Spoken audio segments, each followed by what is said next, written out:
नमस्कार। खास मुलाकात में मैं आप सबका स्वागत करता हूं और आज हमारे साथ एक बहुत ही रोमांचक शख्स जुड़े हैं जो कि बहुत धार्मिक विचारों के हैं और इनका नाम है श्री देवराज गुप्ता जी। नमस्कार श्री देवराज गुप्ता जी, आपका बहुत बहुत स्वागत है हमारे शो में।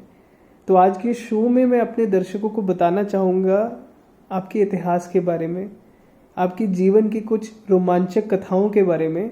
आप कौन हैं, आप कहाँ से हैं और पुराने समय में कैसा संघर्ष किया है आपने।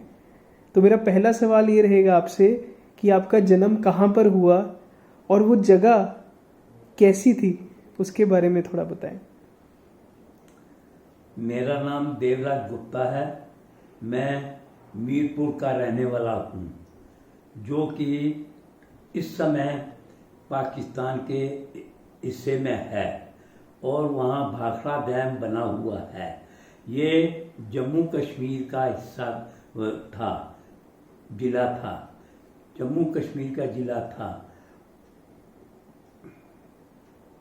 जी देवराज जी, मैं अपने दर्शकों को ये बताना चाहूँगा कि मीरपुर शहर कैसा था और वहाँ की कुछ कहानियों के बारे में बताया कि वहाँ पर लोग कैसे अपना जीवन बिताते थे, क्या काम करते थे, क्या व्यवसाय करते थे और कैसा था उस ज़माने का जीवन जो आज़ादी के पहले का जीवन था। 1947 से पहले की बात करें तो अपने बचपन की कुछ रोमांचक कहानियों के बारे में हमारे दर्शकों को बताएं। मेरी उम्र उस समय करीब करीब 7 वर्ष की थी, तो मैं उसके बारे में जितना जानता हूँ आपको बताऊंगा। वहाँ की रहन सहन बहुत ही अच्छी थी। हिंदू, मुसलमान, सिख, ईसाई आपस में सारे भाई भाई की तरह रहते थे और आपस में कोई भेदभाव नहीं था। हिंदू का बेटा जो है मुसलमान के घर चला जाता था और मुसलमान का बेटा हिंदू के घर आ जाता था।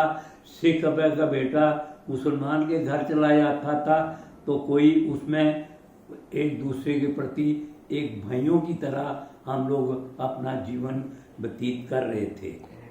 ये तो बहुत ही सुंदर समय की बात कर रहे हैं जहाँ सब मिल के प्यार से रहते थे, साथ खेलते थे, साथ त्योहार मनाते थे। हम आशा करते हैं ऐसा समय वापस आए और जिस तरह से हमारी सरकार और भारतवर्ष जो है, जहाँ पर इतने अलग अलग धर्मों के, अलग अलग जो है रोमांचक धर्मों के जो लोग हैं, सब मिल के रहें और प्रेम से रहें। तो मैं ऐसा भारत देखना चाहूँगा और ऐसे ही भारत की कल्पना करता हूँ। श्री देवराज जी, मैं आपसे पूछना चाहूँगा, उस समय में मीरपुर में आपके परिवार में कौन कौन लोग थे और अपना जीवन जीने के लिए आप कैसा काम करते थे तब। आपको बताएं कि हमारे जो जितने भी त्यौहार हिंदुओं के या मुसलमानों के होते थे, कोई भी अलग अलग नहीं मनाए जाते थे। वो हिंदू मुसलमान सब मिल करके आपस में हिंदुओं के त्यौहार और मुसलमानों के त्यौहार, सिखों के त्यौहार सब आपस में मिल के मनाते थे। हमारे परम पूज्य दादाजी जो हैं वो अपना शागमाशी का काम करते थे। वो लोगों की जो सेवा, जो गरीब आदमी तो होते थे उनकी सेवा करते थे। उनका शुभ नाम श्री मास्टर राम भेजा था। जी, ये जो आपके जैसे बताया कि उस टाइम किस तरह का व्यापार व्यवसाय होता था, लोग कैसे काम करते थे, उसके बारे में बताएं। हमारे पिताजी का नाम श्री तीर्थराम गुप्ता, जो कि ओरिएंटल इंश्योरेंस कंपनी में जो है एजेंट थे जी। और हमारी एक दुकान थी जिसमें सिंगर मशीन जो कपड़ा सीने वाली होती हैं उसकी एजेंसी थी, और दूसरा टैप फिंगर मशीन जो होती हैं, यानी कि टाइप राइटर आप कहना चाहते हैं। टाइप राइटर जो होते हैं उनकी ट्रेनिंग हमारे पिताजी वहाँ देते थे। जी जी। और अपने घर की कुछ यादें आपके मन में हैं कि आपका घर कैसा था देखने में, कैसे रहा करते थे, क्या क्या चीज़ें थी आपके घर में। हमारे मामा जी और नानी जी और नाना जी का घर जो था एक पुल के ऊपर था। जी और जो पुल था वो बहुत बड़ा पुल था, जो कि उस पुल से जब लोग जाते थे तो करीब करीब आधा किलोमीटर या पौना किलोमीटर जो है पैदल चल के दूसरे तरफ आना पड़ता था। लेकिन ऐसा हमारे जो है नाना नानी जी के परिवार का था, उन्होंने कभी भी किसी को मना नहीं किया। जो कोई उधर जाना चाहे, हिंदू मुसलमान सिख ईसाई, अपना पुराना पराया कोई होता ही नहीं था, वो सब उसी रास्ते से निकलकर उधर चले जाते थे। जी।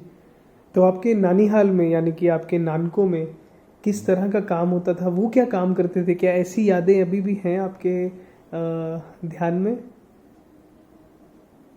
पूरा बिजनेस पता नहीं सी, लेकिन ये है कि वो भी शाग मास्टर का काम करते सन। और जो है उनकी बड़ी ज़मीनें थी जो कि वो उन्होंने आगे दी हुई थी लोगों को बोने के लिए। जी। आपके विद्यालय के बारे में जानना चाहूँगा, किस तरह के स्कूल में जाया करते थे और कैसा वातावरण होता था स्कूलों में मीरपुर में? मीरपुर में हमारे स्कूल में बड़ा अच्छी तरह इंतजाम था और वो बड़े प्यार से बच्चों को पढ़ाते थे। और अगर कोई बच्चा गलत काम करता था तो भी उनको सजा मिलती थी, लेकिन कभी भी माँ बाप ने उनको कोई लामा नहीं दिया। हमारे नाना जी के घर के सामने एक मास्टर थे जिनका नाम देवा मित्रा था। वो बच्चों को बड़ी अच्छी तरीके से ट्रेनिंग देते थे, पढ़ाते थे। जी। लेकिन वो अगर कोई सजा देते थे बच्चे को तो उसको ऐसा नहीं माँ बाप को लगता था कि ये हमारे बच्चों को ये सजा दे रहे हैं, बल्कि वो सोचते थे कि हमारे बच्चों को सुधार के लिए ये कार्य कर रहे हैं। जी जी। श्री देवराज जी, जैसा कि आजकल देखा जाता है कि जो सहनशीलता है वो बहुत कम हो गई है बच्चों में, है ना? और जैसा आपने बताया, समय रहा, एक गुरु शिष्य परंपरा थी। एक शिष्य अपने टीचर को एक गुरु की तरह देखता था कि वो हमारा जीवन सुधारे। कहीं ना कहीं वो सारी चीज़ें आज हमारी संस्कृति से चली जाती जा रही है। तो कितना महत्वपूर्ण जो है वो होता है शिक्षा प्रणाली में मॉरल एजुकेशन का होना, यानी कि शिक्षा के साथ साथ बच्चों को कितना ज़रूरी है कि वैदिक ज्ञान, भागवत ज्ञान भी स्कूलों में देना चाहिए। कितना सही है ये?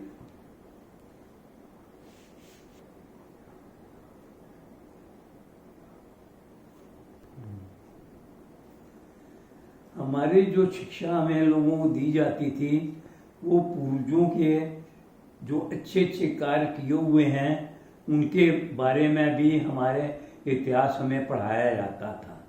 लेकिन आज के युग में ये धार्मिक शिक्षा बिल्कुल ख़त्म हो गई है, और जो कि उस समय हमें मिलती थी पूर्वज जैसे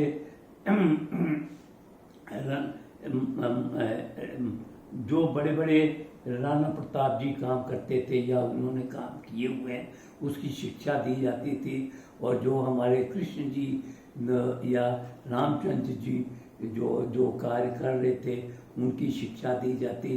धार्मिक शिक्षाएं भी उस समय हमें लोगों को मिलती थी, जो कि आज के युग में वो बिल्कुल ख़त्म हो गई हैं। लेकिन आजकल अब सिर पर श्री हमारे आदरणीय प्रधानमंत्री श्री नरेंद्र मोदी जी जो इस समय शिक्षा प्रणाली को चलाने जा रहे हैं, आशा है ये हम लोगों के बच्चों को धार्मिक शिक्षा भी मिलेगी और आगे हमारे पूर्वजों ने जो कार्य किए हुए हैं वो भी हमें उनका ज्ञान मिलेगा। जी जी। श्री देवराज जी, मैं आपसे पूछना चाहूँगा, उस समय में किस तरह के खेल आप खेला करते थे अपने दोस्तों के साथ, अपना जो समय था वो कैसे व्यतीत करते थे, शाम का समय कुछ ऐसे दृश्य याद हो, कहीं कुएं के पास खेलने जा रहे हैं, क्या खेल खेला करते थे उसके बारे में जानना चाहूँगा। आपको बताएं कि उस समय हमारे शहर में शाखाएं बहुत लगती थी जी जो कि राष्ट्रीय स्वयं सेवक वाले जो हमें शिक्षा देते थे, और वो ऐसी ऐसी शिक्षा देते थे और ऐसे ऐसे कार्य कराते थे, लाठी चलाना और तलवार चलाना, हर चीज़ों की वो शिक्षा देते और धार्मिक शिक्षा देते थे, जिससे हमें हमारा जीवन एक राष्ट्रीय स्वयं सेवकों की तरह बना हुआ है। और हम लोग राष्ट्रीय स्वयं सेवक को एक महान संस्था समझते हैं।